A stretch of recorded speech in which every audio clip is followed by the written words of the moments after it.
Why won't it move? Come on, snake. It's not moving. Maybe it's not even alive.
Hey, good evening, everybody. I call to order this regular meeting of the Elk Grove Park District.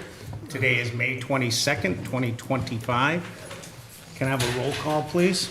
President O'Malley, Here? Commissioner Bianchi is absent, Commissioner Carlson is absent, Commissioner Cook, Here. Commissioner Walls. Here. Okay, the first order of business is approval of minutes. Has all the commissioners looked at the May 8th committee of the whole meeting, May 8th, 2025 regular meeting? Any questions or comments or concerns? By voice vote, all those in favor, please say yes. Yes. Aye, this is fine. I need a motion, a second, to approve May 8th, 2025 closed session meeting. So moved. Second. Roll call, please. Commissioner Cook, Yes. Commissioner Walls, Yes. President O'Malley. Yes. We are at that point in the agenda to recognize special guests. Tonight we have Joe Ladont from Lauterbach and Amon. They're our audit team. Brad, anything else you'd like to do on an intro? No, it was a good audit this year. Joe, if you want to. Good evening, Joe. Good evening. Good roll? Yep. Awesome. Well, good evening, everybody. As introduced, my name is Joe Loudon. I'm the audit manager on behalf of the Park District. I'm here on Lauterbach and Amon's behalf tonight to present to you your fiscal year 2024 annual comprehensive financial report. I'd like to start the evening by thanking Brad. I'm not sure how many of you know, but he played a few different hats during the course of the audit process this year, so we appreciate all his extra efforts to get us to the finish line. It's no easy task, so thank you. Tonight I'll be presenting to you 3 required pieces of communication by the state of Illinois. The first of those 3 is going to be the SAS 114 letter. I'm not sure if everybody has a copy, but I'll keep it pretty brief on this one and summarize it. SAS 114 letter is issued in accordance with County Standard 114, in which we are required to disclose any disagreements that occurred with management during the course of the audit process. Happy to summarize this and state that we did not have any disagreements this year. Following that, I'm going to get into the largest of the 3 packets that you have, which is going to be the annual comprehensive financial report. If you're viewing it physically, it's going to be the largest bound copy. If you have it electronically, it's going to be the largest PDF. Do want to mention, if you've already read through this, I'm sure you know it's not a page turner by any means, so I'm going to keep it pretty high level this evening. If I could have everybody start on page 7. Page 7 is going to be the GFOA Certificate of Achievement Award for fiscal year 2023. This arrived during fiscal year 24, so I just wanted to take a moment to congratulate the team once again for another successful audit year and achieving this award. It's no easy task. There is some additional information that has to go into the report, as it is an achievement for excellence in financial reporting. So we're working with Brad for the 2024 one to make sure that that gets submitted so that you guys are eligible to receive it for fiscal year 24. Following that, if I could have everybody turn to page 10. Page 10 is going to be the independent auditor's report. This part of the report has a few different purposes. The first of those is to discuss what management's responsibility is as it relates to the financial statements, which is to prepare the financial statements that are in this report. The next thing it does is discuss what the auditor's responsibility is, which is to generate an opinion on those financial statements. The last thing it does is generate your opinion for fiscal year 24, which is unmodified, and this is the cleanest and highest form of assurance that we can provide to the Park District. After that, can I have everybody turn to page 14? Just stopping here for a moment to take a look at the management's discussion and analysis. I want to emphasize that this is where I recommend spending the majority of your time. It does a great job of summarizing all the activity that occurred during fiscal year 24. Just summarizes the information a lot better than the dense financial statements that follow it. It has some nice charts and graphs in there. Just make it a little bit easier to read. Following the management's discussion and analysis, we'll get into some of the financial statement highlights. So if I could have everybody turn to page 27. On page 27, you're going to find your statement of activities, or otherwise known as your government-wide income statement. And just drawing everybody's attention to the far right column and the third row from the bottom, you'll see your overall change in net position of an increase of $3.4 million this year. Following that, if I could have everybody turn to page 33. Page 33 is going to be your statement of revenues, expenditures, and changes in fund balance, otherwise known as your governmental funds income statement. And I'm going to briefly go through each of these funds, changes in fund balance for fiscal year 24, starting on page 33, the far left column. Third row from the bottom, your general fund had an increase of approximately $12,000 this year. The recreation fund had an increase of $540,000. Golf course increase of $546,000. Debt service, slight decrease of $16,000. Capital projects, decrease of $1.1 million this year. And your cumulative non-major was an increase of $61,000. And then it foots out in the far right column, and your total of an increase of $29,000 at the fund level. Following the financial statements, you'll find the notes of the financial statements. I'm not going to spend any time on that this evening. You'll find information in there like your capital assets summary, your long-term debt summary, IMRF and OPEB information. And then following the notes of the financial statements, you'll also find some additional supplemental information, some non-major financial statements, budget to actual figures, statistical information. Not going to spend any more time on that, but more than happy to answer any questions you guys might have following my portion of the presentation this evening. The only thing I had was actually your management letter. Yeah, and I was just about to get to that, so Okay. I could circle back, or go ahead if you want to just go right into it. No, I'll listen to your report first. Okay. So I just want to preface that our management letter is just a listing of best practice recommendations, plus any upcoming GASB pronouncements. You'll notice that we only have prior recommendations with a couple management's response to those. So the first one being an outstanding check write-off policy, and management already has implemented outstanding check write-off procedures. And then the funds over budget, you'll notice the 23 to 24 comparison with management's response in the, on the page that follows that. And then the last page is just going to be GASB, upcoming GASB pronouncements. GASB number 102, which is applicable December 31st, 2025, and then GASB number 103, which is applicable December 31st, 2026. And we're still receiving information on those, on implementation. So once we receive more information, we'll work with Brad on what that means for implementing moving forward. As part of your comments, you wrote previously and during our current year with regards to the outstanding checks. So what does previous mean? Like in a previous audit and we didn't respond, or previously this year? What's that mean? So that would have been in the previous audit cycle. I think this has been one that's kind of, we've talked about during the course of the audit process. I think last year, there was a comment that they had last year and we implemented it, but they have to close the loop on it. Okay. Yep. Can you go to page 35? I'm just looking at the IMRF, and you have two statistics, change in deferred items IMRF, negative 404,000, and change in net position liability is 337,000. Can you explain the difference? Maybe define each of the two first?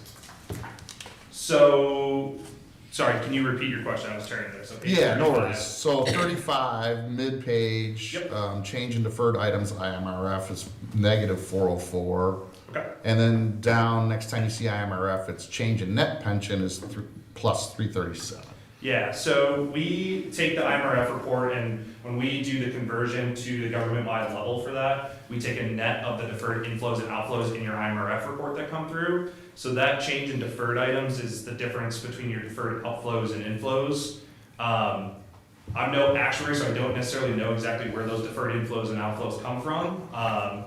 But that's how we arrived at that 404,106. That number also might be detailed out a little bit clearer in the notes to the financial statements in note 4 in the IMRF section.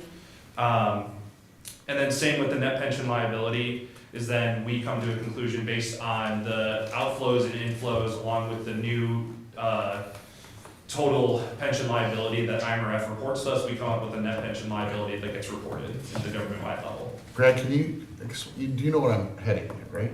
Yeah, what the difference is? Yeah, like, we talk about this a lot because it's a moving target, right? Well, what Joel said, all those are provided by IMRF. They'll probably be more explained in the reports that they provide at the year end with the actuary reports. At the fiscal year end?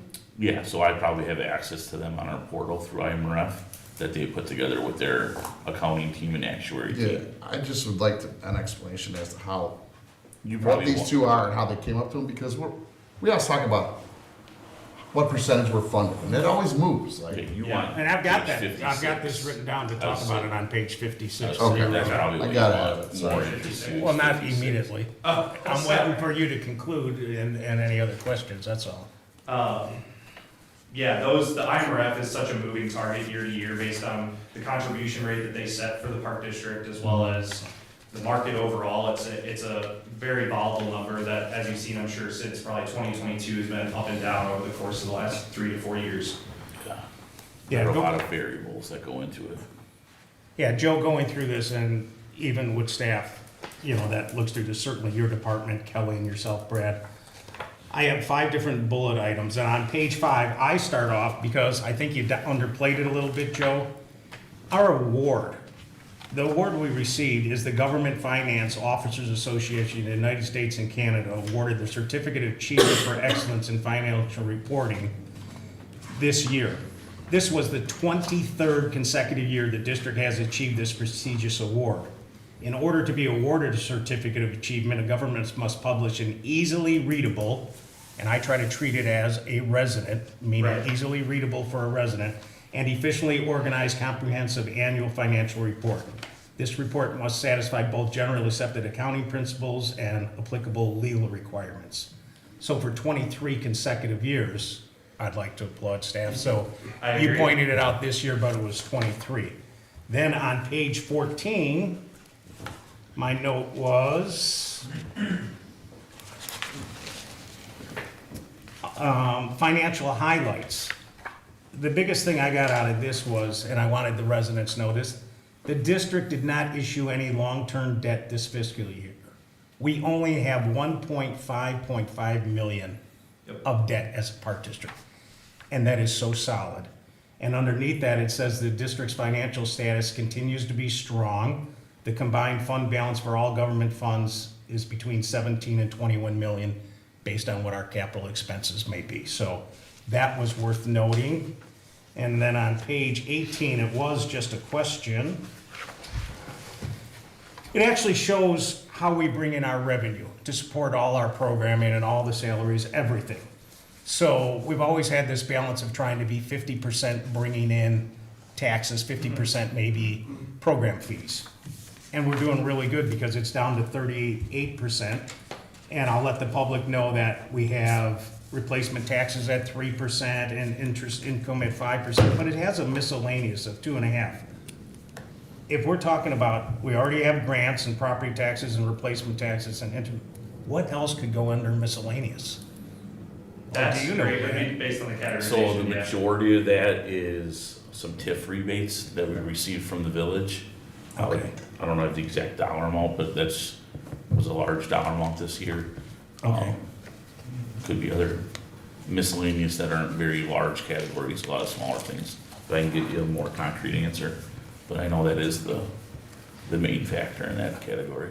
And if anybody else is watching, I thought 22, page 22, underneath our budget and rates for 2025, does a really good, precise, detailed, being very generic in where most of our capital projects are gonna be. I was almost gonna have you read it, Tom, but, I mean, we're doing the Fountain Square Park Playground replacement this year, the Udall Park Playground replacement, Roosevelt Park 2 to 5 playground replacement, the conversion of fields to multi-use Miracle Field, numerous baseball and softball field improvements, installation of a wastewater treatment system at Fox Run, updates to the fire alarm sprinkler systems at the pavilion, some of our other buildings, fitness center replacement, fleet and equipment replacement, Fox Run cart path, computer. It's there, you know, and obviously it only picks up maybe 40% of what we're spending, but it's in this audit book also, and I thought that was worth noting. And then, John, to your point, go into page 56, and it goes in with page 64. And that is our IMF contributions.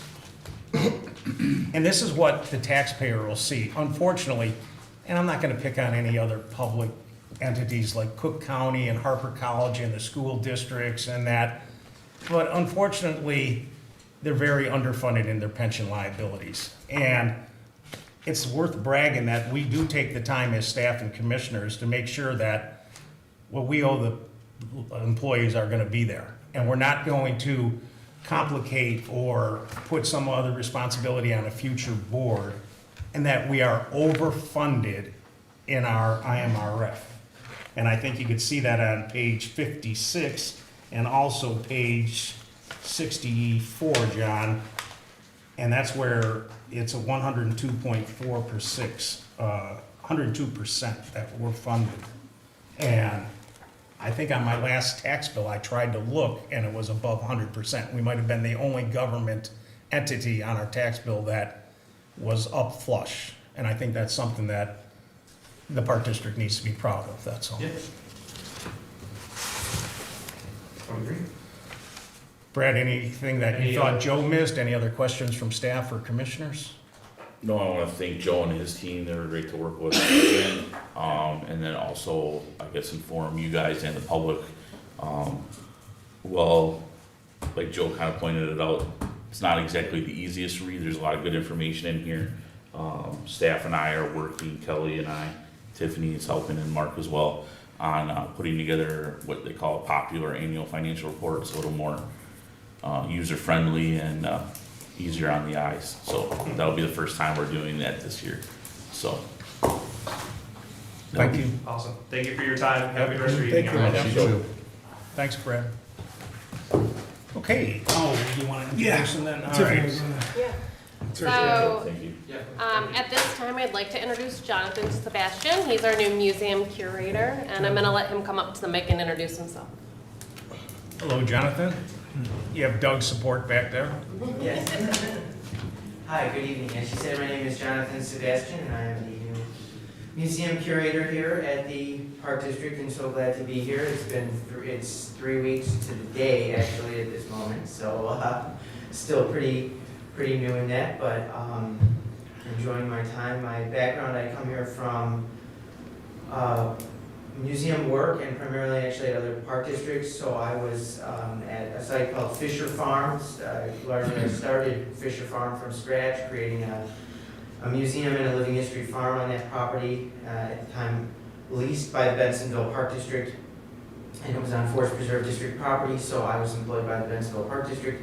And then more recently, I was employed at the Arlington Heights Park District at the Arlington Heights Historical Museum, and then also at the Elmhurst History Museum. So several years now doing this work in the field of public history, and fortunately that's what my degree is in, and I get to do what I enjoy doing so far. So I'm just glad to be here and this opportunity to meet you all here. So thank you. Thank you, Thank you. Jonathan. Jonathan, Doug, Tiffany, any major thing you guys want to brag about? What's on the agenda for this summer or the fall that the public could look forward to?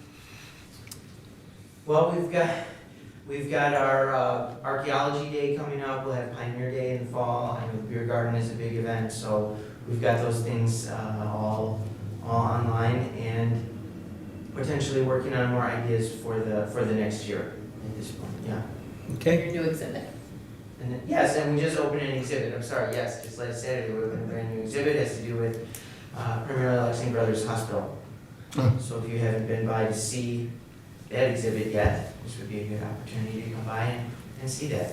Okay, welcome. Thanks Thank again. you. Thanks, Jonathan. Johnson. We'll make sure Commissioner Biedke and Commissioner Carlson are at all your events. Awesome. Thank you. We're at public communication, comments from the audience. Tim, Alan, or Mike, either one?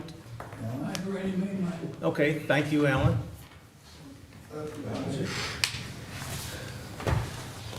Hi, everybody. Hi. Yeah, this thing on. My name is Mike Griffin, and I am an Elk Grove resident, almost 20 years. I wanted to talk about something that I think was brought up, maybe not in this room, but a board meeting somewhere in here. And it has to do with something that is near and dear to my heart through my kids and me, and they use it a lot. And that's the skate park. That was about 2 or 3 years ago, I think, John, we were talking, and I had made a comment that I regretted at the time, but that's not what I wanted to come here and talk about. I used your skate park recently. Me, all right, 49-year-old guy. Tony Hawk. I wish.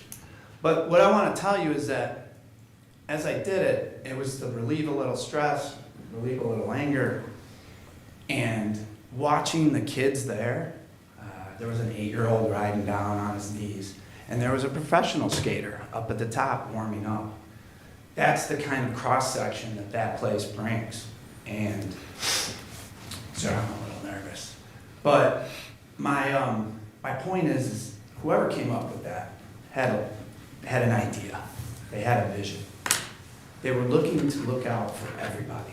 They weren't just worried about baseball or basketball or football, but the alternative sports too. And my son is a scooter rider. He rides scooters, or at least he used to. Now he's on the electric bikes, forbid. But he used to go there, and it was funny because my wife would be so angry. She'd say, "Why does he go there? What's he doing up there?" And I knew a little bit because I skated back in the day, but I didn't really understand until I went right down that first ramp, and I came over, and for about 35 minutes, headphones in, nothing mattered. So, going back to my other point, somebody had that vision. Somebody had that spot where they knew that they were going to do something for somebody.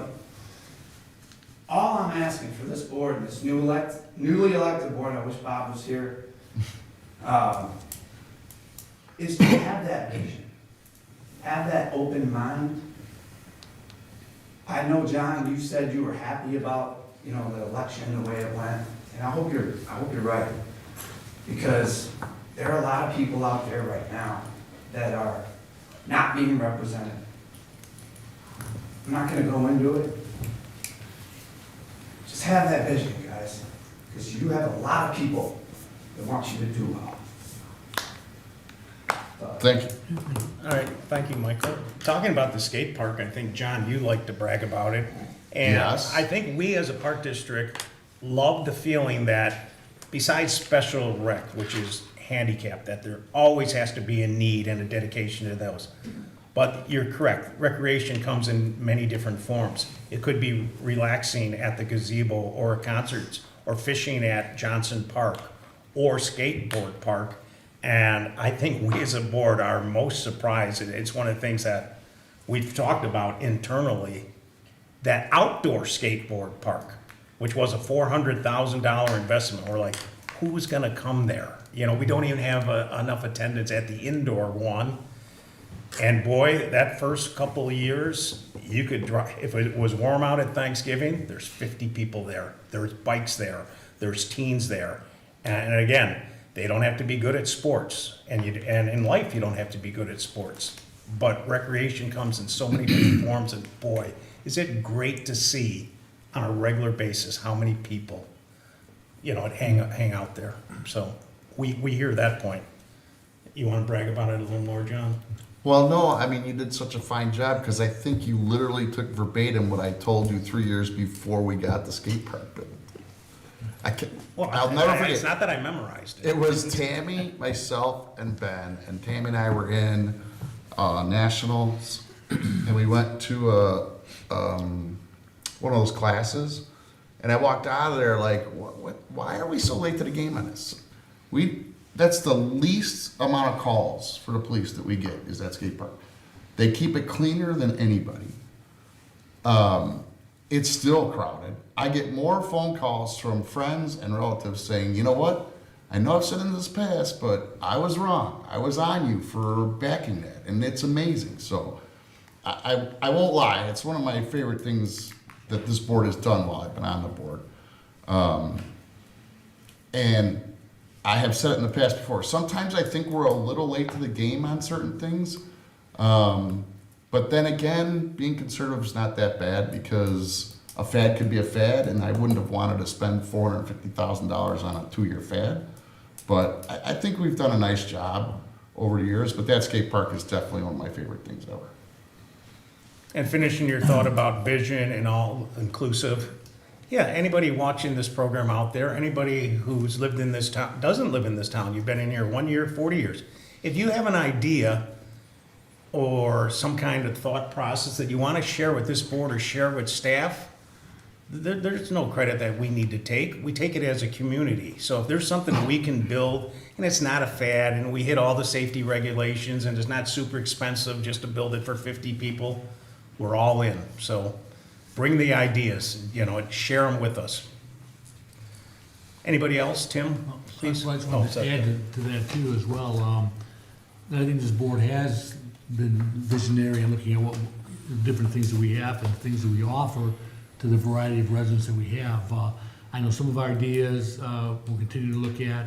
We go to national conference annually where across the nation all the park districts, various park districts come together and share ideas about what they're doing, new ideas that are coming about. So we're always looking to try and look at what is the latest and greatest thing that maybe we can bring back to Elk Grove that we haven't thought of. So the staff is constantly sharing ideas. As commissioners, I know we've gone to the national conference. We also have state conferences where we share amongst Illinois park districts different ideas and things that we're doing, best practices and the latest innovations that are out there that are becoming available. So I think that shows that with pickleball, it was started a couple of years ago, nobody heard of it, and now it's a huge thing that people are doing, and we're trying to meet that demand as well. So I do think that we do look at a variety of things to appease all the residents that we do have, from seniors to youth to, active adults. So, and I think we'll continue to do that. I know I will, being on the board, as long as I serve. So I just wanted to for people who are maybe not aware that the things we are currently doing to try and keep up with what's going on out there and the latest trends, we are doing that right now. So thank you. Yeah, and staff has done a tremendous job. I mean, I am so proud to have raised my children in Elk Grove because of the park district. When you talk about a town of 33,000, to have all our amenities and all our assets, and yes, the tax base from the industrial park helps a lot, but to have a small amusement park from kids for age 2 to 10 at Pirates Cove, and a $10 to $12 million outdoor pool and a brand new indoor pool, and a golf course in our community, and then community athletic fields, and then a preschool, and 40 different playgrounds. And one of the things that we've been doing over the last 20 years is trying to get away from these smallish playgrounds that just had a teeter-totter and a slide to investing close to $100,000 to $150,000 into every playground. So that particular neighborhood feels good about themselves and have a place within stroller distance, you know, it's so, yeah, I believe the vision has been there. I hope it continues to be there. If you see us not having that vision, bring it to staff. Staff, bring it to the commissioners. Let's all go all in on this. So I appreciate your comments, Mike. Tim? Just briefly, while you were mentioning, I was thinking about something. You asked, I'm gonna answer. If I had the opportunity to design something, I would design a bike race here in town that would call it the Tour de Elk Grove. I think that would be a wonderful idea. I was just thinking about it, it's been close to 15 years since we had it. And the reason I was told was that because the top tier talent were at a different event. And so all the medium kind of average guys like myself weren't really worthy enough of such events. So if we ever could have a bike race called the Tour de Elk Grove, that would be really cool because we have an entire generation of kids that are not able to experience it because it ended when those kids were, the 18-year-olds now were probably about 3 or 4 when it ended. So that would be great if we have a bicycle race, maybe called the Tour de Elk Grove. But the two questions that I had really quickly, I'm not sure, I'm not gonna get into the pros, cons, what happened, he said, she said, but the reality is right now that the Elk Grove Travel Baseball Board is down 2 board members, and we're going on close to a year. We had 2 individuals, a male and a female. So right now, for close to a year, this board has been at 4 people, and you had a female on it almost a year ago. I'm not fully understanding why we can't find 2 individuals, a male and a female, or even 2 females for that matter, to bring that board back up to 6. And I'm curious if there is a plan to at least bring it up to 5 within a year of that moment, or bring it to 5 or 6 within a couple months, because, one of the things with these governmental leagues, we're very different than the SAA, we're very different than Roosevelt, Medina, baseball. By virtue of the agreement with Paderno, these are like little governmental bodies, in which case, they're very similar to like the zoning board of appeals by the village, in which case,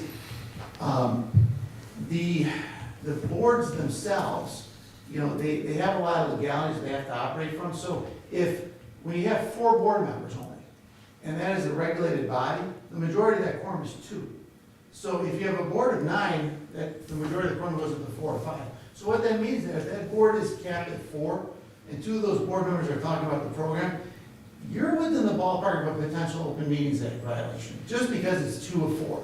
Now, if you put on 5 people on that board, or a 5th person, 6th person, that number goes up higher, because it's the majority of the quorum. So my question is, at what point will we see that board restored to, if not 6, 5 only?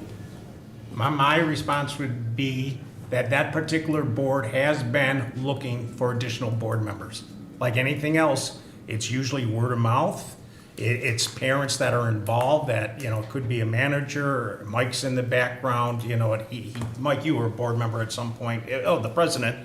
So my point is, you can't force anybody, Tim, and I agree with you, it would be nice to have 5 or 6 of them, because that forces us to have oversight when there's not there. So our 2 athletic coordinators are keeping an eye, making sure that the rules are still followed. That's Drew, that's Doug overseeing his staff, that's Jason Pilecki, that's Tiffany. The 4 Park District employees have to get a little bit more involved when we don't actually have the number we want. So if anybody's out there, again, they don't have to be involved in baseball. We're looking for competent, skilled, I don't even want to use the word educated, but hey, if you have an interest in volunteering your time, most of the time they follow their children. Most of the children are house program people. So unless their child's in it, it's usually not going to happen. So maybe a little bit of FaceTime that you're bringing up this subject and we're responding to it, will hopefully, get a couple more people. That's fair enough. Would they send that to that board, or would they send it to Mr. Curcio, or would they send it to their interest? I would have to. Is there a standard application? Like, the village has an application. The village has at least a pretty solid application where if I want to be on a board, I know exactly where to get the form. I know who to submit it to. If you want to be on one of these boards, you want to be considered, Where, is there a standard location that it's one form for everybody? I can't answer that, I don't know. Do you know? Do you want to explain it, Doug? So there's a form on the Elk Grove Youth Sports website that has at the bottom of it, if anybody's interested in becoming an advisory board member, there's a standard application and they can decide what board they're interested in. And that might be part of the problem, that whole section's out of the mainstream website of the Park District. So, I mean, when you have one website, and that's been kind of an issue, and there's even an issue of compliance with regard to part of, a little sliver of Omaha law, that website and that information really should be on the Park District website, or a link, some sort of hyperlink connecting you to that, so, but that's a subject for another day. But I appreciate the answer. The other thing, I'm applauding the entrepreneurship, I think it's great. I just think there should be a little more caution and parameter with a methodology for spiritware that the Elk Grove Girls Softball Organization is using. Again, I applaud the entrepreneurship. It is very much different than what you've done in the past. Currently, a lot of your programs use Next Generation printing out of Lombard, and it's an old school method, traditional method, where you have a preset design, you control the image, and you have a few opportunities where that image goes, a couple of choices on the color, but at the end of the day, you control the logo and the image that enters into the community. It's really tied into marketing, because that's the best way of marketing is shirts that can get in places where you can't. What Elk Grove Girls Softball is using is they're using a company out of Itasca, looks like a good company, but you have complete customization, complete control of the product. They've allowed you to have the image, and you could take that logo, make it any color you want, make it any size you want, put any message, any wording on the back. Great idea, wonderful idea. The problem is the controls. In a lot of the schools and a lot of the parent organizations that use a similar method, the parameters are right there. Under no circumstances can you use our logo to make a shirt that says X, Y, or Z. I'm gonna just give you an example. Things would change fairly quickly if I went home tonight, designed a nice big red sweatshirt with the Elk Grove Girls Softball logo in the front and the words Trump 47 on the back. That would change things pretty quickly, and that's just a mild example of it. You really do need to have the control, so it's a question where the vendor, you go home, you make the creation, you pay for it, and then the vendor just prints it, no matter what, and then your image is going to the public with that message? Or is there some aspect where the vendor circles back and seeks authorization if it's questionable? In the situations where I've seen, the parameters are right there on the website where it says, okay, you cannot make a political ad. You cannot make any sexually explicit material. You cannot do X, Y, and Z. You cannot make an insulting message regarding somebody else on the back of it. So those are the things where I think it's a good idea, but if you don't have the controls in place, you'd be surprised at people's creativity with a message and that marriage between somebody's creativity and your logo going in public. So I would just say, if they can, I would really think of what are the parameters, what can you do, what can't you do, and put that at the bottom as a disclaimer, so. All right, thank you for that. To the best of my knowledge, I do believe does not any purchase have to get approved, when they make a purchase on what kind of design is going on? Are you aware of that, Doug? Does staff have to? The advisory boards, no, it doesn't go to the staff, but usually it goes to their board, would look at what designs, what they want, what they do, but Yeah. it's through the advisory boards. Okay, maybe we discuss that topic at a later point. We'll find out if there's any merit. In this new model, I pay for it, I hit the button, and I don't know if that's control. Once I pay for it, I don't know if there's an approval after that. Okay, we'll take some of your comments. Are you talking about ordering uniforms? No, the spirit word. The spirit wear? Yeah, there's approval. Okay, I'm gonna let you guys talk because I want to stick to the agenda, that's all. Any comments up that you'd like to address the public or us, Mike or Tim? Thank you. All right, we are at recommendations for acceptance and approval. We talked about the comprehensive financial report. I do need a motion and a second for approval of the 2024 annual comprehensive financial report. So moved. Second, Second. you're a little late, but we're gonna go roll call, please. Commissioner Cook? Yes. Commissioner Walls? Yes. President O'Malley? Yes. Next up, I do need a motion, a second, for the approval of the bid from Illinois Pump Incorporated of Rolling Meadows, Illinois, for the lift station rebuild project at the Pavilion Aquatic Center in Rainbow Falls Water Park in the amount of $55,786. So moved. Second. Roll call, please. Commissioner Walls? Yes. Commissioner Cook? Yes. President O'Malley? Yes. Last for acceptance approval tonight is 6C. This is the approval of payment application number 5 from Bear Construction Incorporated of Rolling Meadows, Illinois for the Fox Run Driving Range Building Improvement Projects in the amount of $20,197.62. So moved. Second. Does anybody need discussion before I go to roll call? Yeah, just, I mean, is this the final? No, we're nearing completion. We had a preliminary inspection by Cook County and MWRD, and they noted some things that needed to get fixed, and we're working on that right now with both Bear and WT Group. Mostly it's that retention area needs to get regraded. We've been open though, right? Yeah, yes. So full occupancy, but clean up a couple. Correct. Okay. This retention area. Yeah, I'm good. Francis? Okay. Commissioner Cook? Yes. Commissioner Walls? Yes. President O'Malley? Yes. Okay, we're at that point in the night. Committee reports, capital projects, Commissioner Cook. I have no report, and you finally covered all the stuff that we're doing this year, so thank you for that earlier. I'll take that with a hint of sarcasm. Finance Committee, Commissioner Carlson is not here. Do we know who's second chair? No report. Fair enough. I'm not the second chair, but I Okay, think that's thank where you. that was going. Committee of the Whole, President Walls. John, you were the president for last Committee of the Whole. Thanks. Last shining moment. 2 weeks ago, we talked about discussion of Fox Run Stream Bank restoration, which was a very good topic. We decided to move forward on drawings, right? We're not out to bid yet, just. Yeah, finalize the drawing and Yeah. start the permitting process.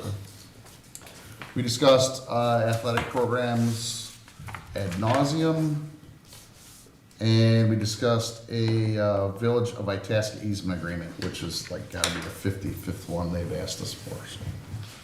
This today we talked about the pavilion, Marshall Park signage and fencing, and I can't remember if there was anything else. I think that was it. All right, thank you, John. Athletic Committee, both Commissioner Carlson and Commissioner Biedke are not here, so I'm gonna feel comfortable saying they didn't have a meeting either. Golf Course Committee, that was myself, we did not meet. Youth Committee, Commissioner Biedke, Scott is second on that. No report. Adult Center Committee, Commissioner Cook. Yes, we met on, the Adult Senior Committee met on May 13th of this month. They got 3 new members. Their total enrollment end of April is 313 members. Activities coming up in June, Dancing with the Bands is going to be on June 5th. It's a popular event. Check the brochure if you're interested in attending. There's a June 10th new member coffee. It's at 10:30 a.m. And June 11th, there's a Potawatomi trip planned. If you're a gambler there, you sign up for that on June 11th. And the new assistant that was hired, it starts in mid-June. So that ends my report. Any questions for Tom? Thank you, Tom. Old business, we'll stay with committee reports. I don't think you have to write this down. I'll give it to you, Francis, but I'll let the public know and the rest of the staff. The committee assignments.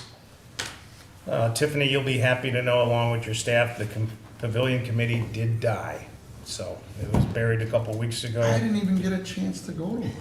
Well, you know, if you petition everybody, we could probably create it again. No, we can't. 0 chance. So we have 6 different committees, not counting the Committee of the Whole. My goal was to make sure with 4 other commissioners that everybody served on 3 committees. Capital Projects Committee, first chair will be Tom Cook, second chair will be Scott Carlson, some of my thought processes behind that. Tom is our most senior board member. He has been on capitals, and I think he does a really good job, so he stays there. Finance Committee Chair will be John Walls. Second Chair will be Bob Biedke. I talked to John. I told him I would like to see this potentially flipped in a year. Both of the gentlemen wanted to be treasurer, and they made it side deal. If one is treasurer, the other could be the Finance Committee, and that's the way that worked out. Athletics Committee stays the exact same way. Scott Carlson as chair and Bob Biedke as second chair. Thought process behind that is same thing. Scott Carlson does a great job. He's actively involved. He's got a son at the high school. He's going to high school events. He's got grandchildren in town. He's been a multi-year football board member. He's been a multi-year basketball board member before he came to this board. I feel very confident that Scott will run the athletics committee and report back to us with great diligence. Golf committee, John Walls will be the first chair. Tom Cook will be the second chair. Thought process behind that is John is the most active person at the golf course, so besides anything functional, he'll get the slang of what's going on there. It doesn't have to be a formal meeting. He's got the pulse of the golf course. Tom Cook being the second chair will kind of balance him out as Tom's not there that much. Youth committee, there was no reason for me to change it. Bob Biedke, I'm not going to talk about second chair. Golfing wise, golfing wise. Youth committee is Bob Biedke, second chair is Scott Carlson. The adult committee will be Tom Cook. Yes, he's doing a good job, but you know, I don't mind saying that you win that by default because 4 other commissioners are working for a living. John Walls will be second chair. Do I get to watch him? Well, if you are unfortunate enough to want to spend your time that way, you go for it. Just to let you know, they love me there, it's not by default. It's the hard work on the committee. Yes, it is. Well, you know, It's actually a fun board. we'll be looking. Doug will back me up there, so, We will be looking forward to your reports. thank you. Any other old business by staff or commissioners? Any new business? Hearing none, we're at payment of the bills. I've got 3 dates. I need a motion and second for April 2025 due cards in the amount of $101,941.48. May 9th, 2025 in the amount of $159,386.66. May 16th, 2025 in the amount of $117,571.91. So moved. Second, Does any commissioners or staff have any comments, questions regarding these 3 sets of bills? Hearing none, can I have a roll call, please? Commissioner Walls? Yes? Commissioner Cook? yes, President O'Malley? Yes. Okay, I need a motion and a second to adjourn. So moved. second, Before roll call, I will let everybody know our next meeting date is June 12th, 2025. It'll be at 7 o'clock. Roll call, please. Commissioner Cook? yes. Commissioner Walls? Oh, yes. President O'Malley? John's been waiting for this. This meeting is now adjourned. Thank you, Francis.